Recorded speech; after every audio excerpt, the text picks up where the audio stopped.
नमो भगवते वासुदेवाय नमः। ओम क्लीम कृष्णाय नमः। जय श्री कृष्ण। दोस्तों राधे राधे। आप सबको ढेरों शुभकामनाएं श्री कृष्ण के जन्म दिवस पर। आप सबको बहुत बहुत बधाई। प्रिय भक्तगण, आप सबका स्वागत है आपका अपने YouTube चैनल पुष्पा शर्मा हिंदी कहानियाँ में। आज मैं आप सबको श्री कृष्ण की जन्म कथा को श्रवण कराऊंगी।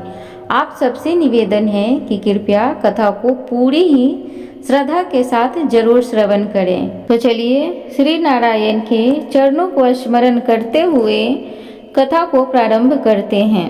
इंद्र ने कहा, हे मुनियों में श्रेष्ठ, सभी शास्त्रों के ज्ञाता, हे देव, व्रतों में उत्तम उस व्रत को बताएं जिस व्रत से मनुष्यों को मुक्ति लाभ प्राप्त हो तथा उस व्रत से पापियों को भोग व मोक्ष भी प्राप्त हो जाए। इंद्र की बातों को सुनकर नारद जी ने कहा, त्रेता युग के अंत में और द्वापर युग के प्रारंभ समय में निंदित कर्म को करने वाला कंस नाम का एक अत्यंत पापी दैत्य हुआ। उस दुष्ट व दुराचारी कंस की देवकी नाम की एक अति सुंदर बहन थी। देवकी के गर्भ से उत्पन्न 8वां पुत्र कंस का वध करेगा। नारद जी की बातें सुनकर इंद्र ने कहा, उस दुराचारी कंस की कथा का विस्तार पूर्वक वर्णन कीजिए। क्या यह संभव है कि देवकी के गर्भ से उत्पन्न 8वां पुत्र अपने मामा कंस की हत्या करेगा? इंद्र की संदेह भरी बातों को सुनकर नारद जी ने कहा, हे अदिति पुत्र इंद्र, एक समय की बात है। उस दुष्ट कंस ने एक ज्योतिषी से पूछा, मेरी मृत्यु किस प्रकार और किसके द्वारा होगी? ज्योतिषी बोले, हे दानवों में श्रेष्ठ कंस, वासुदेव की पत्नी देवकी, जो बाकपदु है और आपकी बहन भी है, उसी के गर्भ से उत्पन्न उसका 8वां पुत्र, जो कि शत्रुओं को भी पराजित कर इस संसार में कृष्ण के नाम से विख्यात होगा, वही एक समय सूर्योदय काल में आपका वध करेगा। ज्योतिषी की बातों को सुनकर कंस ने कहा, हे दैवज्ञ, अब आप यह बताएं कि देवकी का 8वां पुत्र किस मास में किस दिन मेरा वध करेगा? ज्योतिषी बोले, हे महाराज, माघ मास की शुक्ल पक्ष की तिथि को 16 कलाओं से पूर्ण श्री कृष्ण से आपका युद्ध होगा। उसी युद्ध में वे आपका वध करेंगे। इसलिए हे महाराज, आप अपनी रक्षा यत्न पूर्वक करें। इतना बताने के पश्चात नारद जी ने इंद्र से कहा, ज्योतिषी द्वारा बताए गए समय पर ही कंस की मृत्यु कृष्ण के हाथ निस्संदेह होगी। तब इंद्र ने कहा, हे मुनि, उस दुराचारी कंस की कथा का वर्णन कीजिए और बताइए कि कृष्ण का जन्म कैसे होगा तथा कंस की मृत्यु कृष्ण द्वारा किस प्रकार होगी। इंद्र की बातों को सुनकर नारद जी ने पुनः कहना प्रारंभ किया। उस दुराचारी कंस ने अपनी एक द्वारपाल से कहा, मेरी इस प्राणों से प्रिय बहन की पूर्ण सुरक्षा करना। द्वारपाल ने कहा, ऐसा ही होगा। कंस के जाने के पश्चात उसकी छोटी बहन दुखित होते हुए जल लेने के बहाने घड़ा लेकर तालाब पर गई। उस तालाब के किनारे एक वृक्ष के नीचे बैठकर देवकी रोने लगी। उसी समय एक सुंदर स्त्री जिसका नाम यशोदा था, उसने आकर देवकी से प्रिय वाणी में कहा, हे देवी, इस प्रकार तुम क्यों विलाप कर रही हो? अपने रोने का कारण मुझे बताओ। तब दुखी देवकी ने यशोदा से कहा, हे बहन, नीच कर्मों में आसक्त दुराचारी मेरा ज्येष्ठ भ्राता कंस है। उस दुष्ट भ्राता ने मेरे कई पुत्रों का वध कर दिया। इस समय मेरे गर्भ में 8वां पुत्र है, वह इसका भी वध कर डालेगा, क्योंकि मेरे ज्येष्ठ भ्राता को यह भय है कि मेरे अष्टम पुत्र से उसकी मृत्यु अवश्य होगी। देवकी के बातें सुनकर यशोदा ने कहा, हे बहन, विलाप मत करो, मैं भी गर्भवती हूँ। यदि मुझे कन्या हुई तो तुम अपने पुत्र के बदले उस कन्या को ले लेना। इस प्रकार तुम्हारा पुत्र कंस के हाथों मारा नहीं जाएगा। तदंतर कंस ने अपने द्वारपाल से पूछा, देवकी कहाँ है? इस समय वह दिखाई नहीं दे रही है। तब द्वारपाल ने कंस से नम्र वाणी में कहा, हे महाराज, आपकी बहन जल लेने तालाब पर गई हुई है। यह सुनते ही कंस क्रोधित हो उठा और उसने द्वारपाल को उसी स्थान पर जाने को कहा जहां वह गई हुई है। द्वारपाल की दृष्टि तालाब के पास देवकी पर पड़ी। तब उसने कहा कि आप किस कारण से यहाँ आई हैं? उसकी बातें सुनकर देवकी ने कहा, मेरे घर में जल नहीं था, मैं जल लेने जलाशय पर आई हूँ। इसके पश्चात देवकी अपने घर की ओर चली गई। कंस ने पुनः द्वारपाल से कहा कि इस घर में मेरी बहन की तुम पूर्णतः रक्षा करो। अब कंस को इतना भय लगने लगा कि घर के भीतर दरवाजों में विशाल ताले बंद करवा दिए और दरवाजे के बाहर दैत्यों और राक्षसों को पहरेदारी के लिए नियुक्त कर दिया। कंस हर प्रकार से अपने प्राणों को बचाने के प्रयास कर रहा था। एक समय सिंह राशि के सूर्य में आकाशमंडल में जलधारी मेघों ने अपना प्रभुत्व स्थापित किया। भादो मास की कृष्ण पक्ष की अष्टमी तिथि को घनघोर अर्धरात्रि थी। उस समय चंद्रमा भी वृष राशि में था। रोहिणी नक्षत्र बुधवार के दिन सौभाग्य योग से युक्त चंद्रमा के आधी रात में उदय होने पर आधी रात के उत्तर एक घड़ी जब हो जाए तो श्रुति स्मृति पूर्णोक्त फल निसंदेह प्राप्त होता है। इस प्रकार बताते हुए नारद जी ने इंद्र से कहा, ऐसे विजय नामक शुभ मुहूर्त में श्री कृष्ण का जन्म हुआ और श्री कृष्ण के प्रभाव से ही उसी क्षण बंदी गृह के दरवाजे स्वयं खुल गए। द्वार पर पहरा देने वाले पहरेदार राक्षस सभी मूर्छित हो गए। देवकी ने उसी क्षण अपने पति वसुदेव से कहा, हे स्वामी, आप निद्रा का त्याग करें और मेरे इस पुत्र को गोकुल में ले जाएं। वहां इस पुत्र को नंद गोप की गर्भवती यशोदा को दे दें। उस समय यमुना जी पूर्ण रूप से बाढ़ग्रस्त थीं, किंतु जब वासुदेव जी बाल कृष्ण को सूप में लेकर यमुना जी को पार करने के लिए उतरे, उसी क्षण बालक के चरणों का स्पर्श होते ही यमुना जी अपने पूर्व स्थिर रूप में आ गईं। किसी प्रकार वासुदेव जी गोकुल पहुँचे और नंद के घर में प्रवेश कर उन्होंने अपना पुत्र तत्काल उन्हें दे दिया और उसके बदले में उनकी कन्या ले ली। वे तत्काल वहां से वापस आकर कंस के बंदी गृह में पहुंच गए। प्रातःकाल जब सभी राक्षस पहरेदार निद्रा से जागे तो कंस ने द्वारपाल से पूछा कि अब देवकी के गर्भ से क्या हुआ, इस बात का पता लगाकर मुझे बताओ। द्वारपालों ने महाराज की आज्ञा को मानते हुए कारागार में जाकर देखा तो वहां देवकी की गोद में एक कन्या थी, जिसे देखकर द्वारपालों ने कंस को सूचित किया, किंतु कंस को तो उस कन्या से भी भय होने लगा। अतः वह स्वयं कारागार में गया और उसने देवकी की गोद से कन्या को झपट लिया और उसे एक पत्थर की चट्टान पर पटक दिया, किंतु वह कन्या विष्णु की माया से आकाश की ओर चली गई और अंतरिक्ष में जाकर विद्युत के रूप में परिणित हो गई। उसने आकाशवाणी करके कंस से कहा कि हे दुष्ट, तुझे मारने वाला गोकुल में नंद के घर में उत्पन्न हो चुका है और उसी से तेरी मृत्यु सुनिश्चित है। मेरा नाम तो वैष्णवी है। मैं संसार के कर्ता भगवान विष्णु की माया से उत्पन्न हुई हूँ।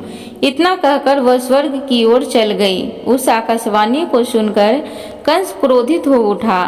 उसने नंद के घर में पूतना राक्षसी को कृष्ण का वध करने के लिए भेजा, किंतु जब वह राक्षसी कृष्ण को स्तनपान कराने लगी तो कृष्ण ने उसके स्तन से उसके प्राणों को खींच लिया और वह राक्षसी कृष्ण कृष्ण कहते हुए मृत्यु को प्राप्त हुई। जब कंस को पुतना की मृत्यु का समाचार प्राप्त हुआ तो उसने कृष्ण का वध करने के लिए क्रमशः केसी नामक दैत्य को अश्व के रूप में, उसके पश्चात अरिष्ट नामक दैत्य को बैल के रूप में भेजा, किंतु ये दोनों भी कृष्ण के हाथों मृत्यु को प्राप्त हुए। इसके पश्चात कंस ने कालख्याय नामक दैत्य को कौवे के रूप में भेजा, किंतु वह भी कृष्ण के हाथों मारा गया। अपने बलवान राक्षसों की मृत्यु के आघात से कंस अत्यधिक भयभीत हो गया। उसने द्वारपालों को आज्ञा दी कि नंद को तत्काल मेरे समक्ष उपस्थित करो।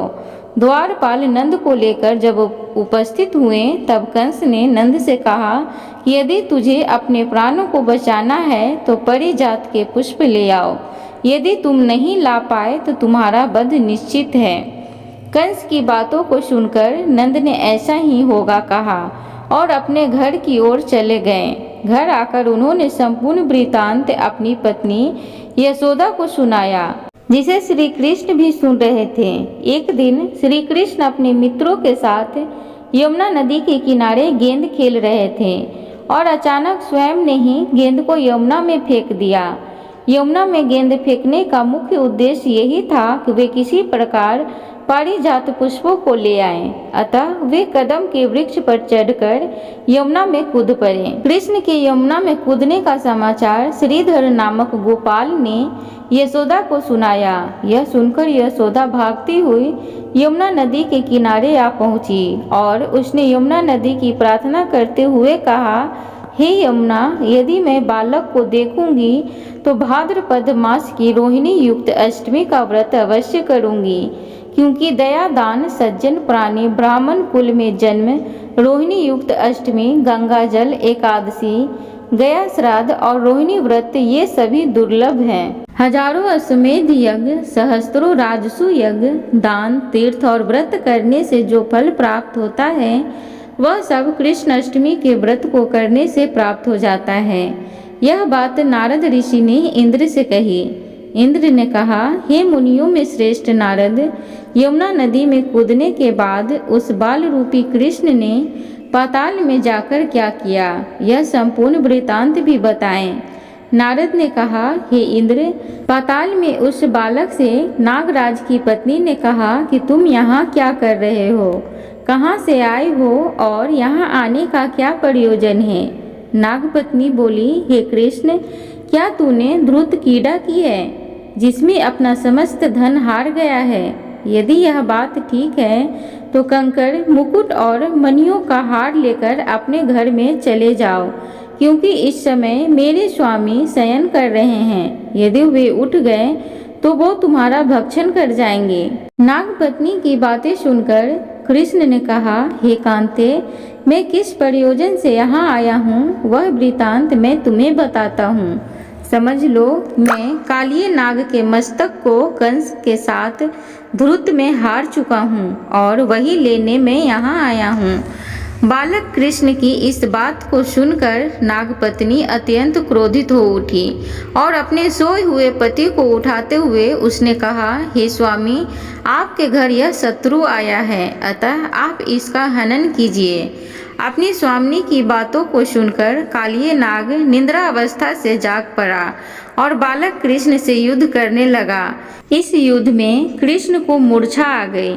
उसी मूर्छा को दूर करने के लिए उन्होंने गरुड़ का स्मरण किया। स्मरण होते ही गरुड़ वहां आ गए।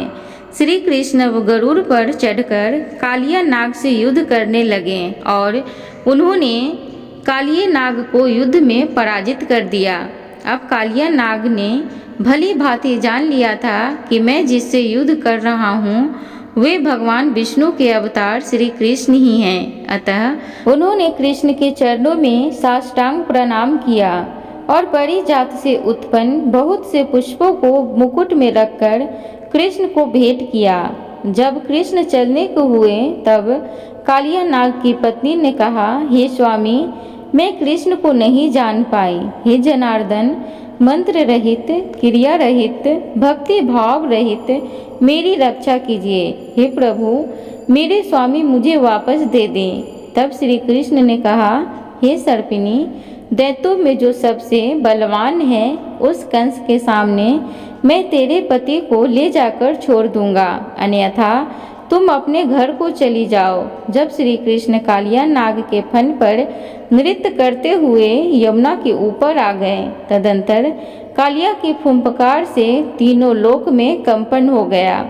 अब कृष्ण कंस की मथुरा नगरी को चल दिए। वहाँ कमल पुष्पों को देखकर यमुना के मध्य जलाशय में वह कालिया सर्प भी चला गया। इधर कंस भी विस्मित हो गया तथा कृष्ण प्रसन्नचित्त होकर गोकुल लौट आए। उनके गोकुल आने पर उनकी माता यशोदा ने विभिन्न प्रकार से उत्सव किए। अब इंद्र ने नारद जी से पूछा, हे महामुनि, संसार के प्राणी बालक कृष्ण के आने पर अत्यधिक आनंदित हुए। आखिर श्री कृष्ण ने क्या क्या चरित्र किया, वह सभी आप मुझे बताएं।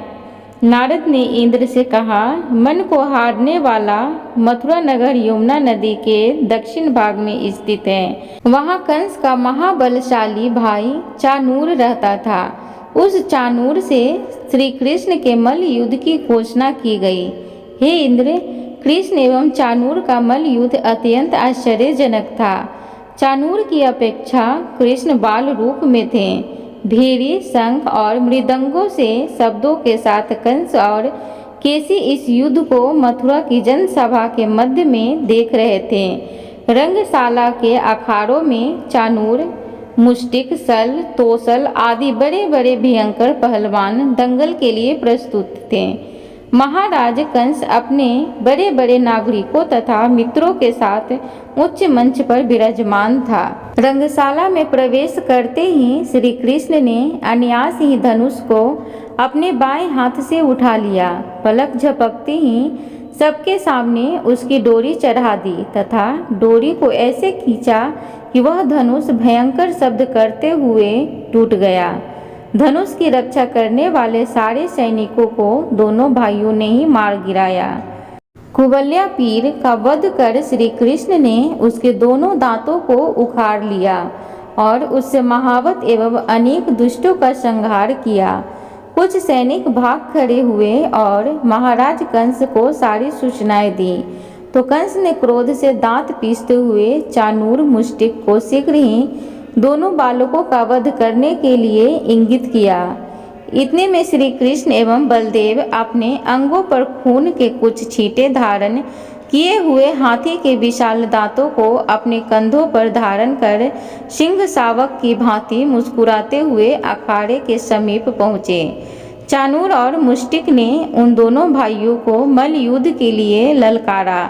नीति विचारक श्री कृष्ण ने अपनी समान आयु वाले मल्लों से लड़ने की बात कही, किंतु चाणूर ने श्री कृष्ण को और मुष्टिक ने बलराम जी को बड़े दर्प से महाराज कंस का मनोरंजन करने के लिए ललकारा। श्री कृष्ण बलराम तो ऐसा चाहते ही थे। इस प्रकार मल्ल युद्ध आरंभ हो गया। वहां पर बैठी हुई पूरी स्त्रियां उस अनीतिपूर्ण मल्ल युद्ध को देखकर वहां से उठकर चलने को उद्यत हो गई। श्री कृष्ण की रूपा माधुरी का दर्शन करने लगी। अहो, सच पूछो तो ब्रजभूमि ही परम पवित्र और धन्य है। वहाँ परम पुरुषोत्तम मनुष्य के भेष में छिपकर रहते हैं। देवादिदेव महादेव शंकर और लक्ष्मी जी जिनके चरण कमलों की पूजा करती हैं, वे ही प्रभु वहाँ रंग बिरंगे पुष्पों की माला धारण कर कर गौओं को पीछे पीछे शाखाओं और बलराम जी के साथ बांसुरी बजाते और नाना प्रकार की क्रीड़ाएं करते हुए आनंद से विचरण करते हैं। श्री कृष्ण की इस रूप मधुरिमा का आस्वादन केवल ब्रजवासियों एवं विशेषकर गोपियों के लिए ही सुलभ है।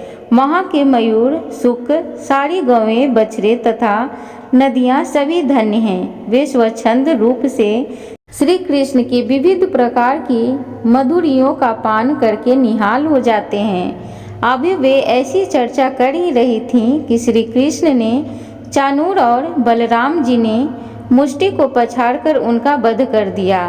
तदंतर कूटसल, तोसल आदि भी मारे गए।